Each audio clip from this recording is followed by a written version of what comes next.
Hey everyone, you know what's really fascinating? South Korea is literally paying people to have babies. I mean, can you imagine getting a check from your government just for having a child?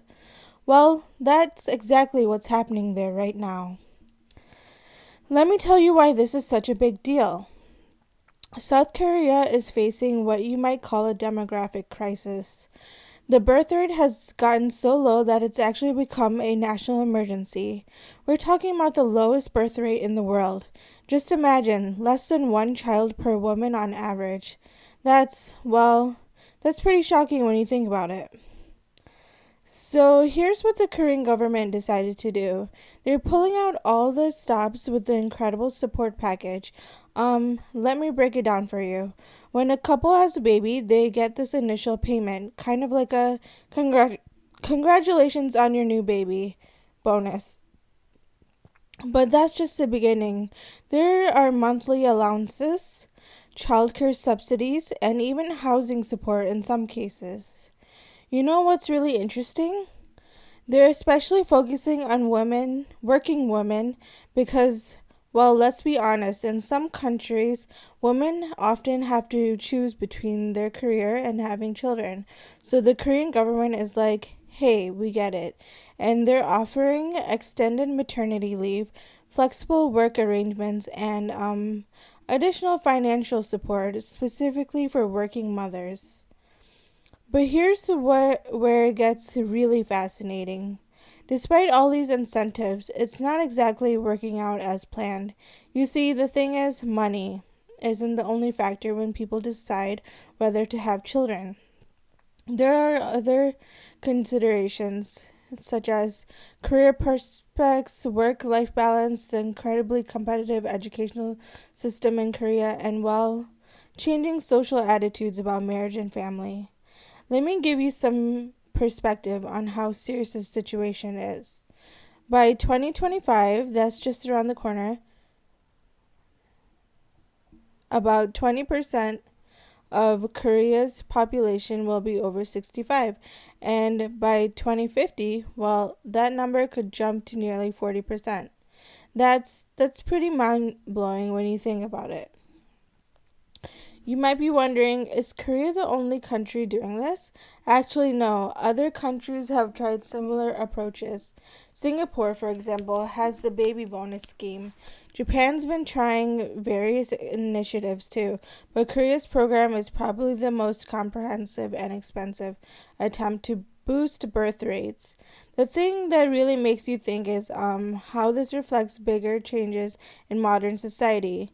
We're seeing this trend in many developed countries. People have fewer children, getting married later, or choosing not to have kids at all. It's like this huge social shift the governments are struggling to address. And you know what's particularly challenging? These policies need to balance so many different factors. It's not just about throwing money at the problem, though that's certainly part of it. It's about creating an environment where people actually want to have children. That means addressing things like work culture, gender equality, childcare availability, and even housing costs. Let me share something really interesting. Some regions in Korea are getting really creative with their approaches. There are local governments offering special dating services, others providing extra housing support for young families, and even helping with fertility treatments. It's like they're trying everything they can think of. But here's the $1 million question: will it work? The truth is, it's complicated. These kinds of demographic changes don't happen overnight, and they can't always be solved with just financial incentives. It's like trying to turn around a massive ship. It takes time, and you need to pull multiple levers at once. And you know what I find really fascinating about all this? It's how it shows that sometimes even throwing massive amounts of money at a problem doesn't necessarily solve it.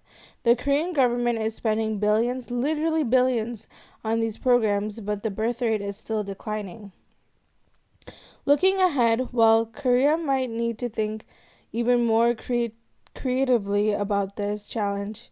Maybe it's not about it's about fundamentally changing work culture or completely rethinking how society supports families. Or maybe it's about accepting the lower birth rate are just part of modern developed societies and planning accordingly. At the end of the day, what's happening in Korea is like this fascinating case study in how countries deal with major demographic challenges. It's not just about having babies, it's about the future of society, the economy, and, well, pretty much everything. And you know what? This isn't just Korea's story, it's a glimpse into what many countries might face in the coming decades. So maybe we should all be paying attention to how this plays out because these lessons could be pretty valuable for the rest of the world too.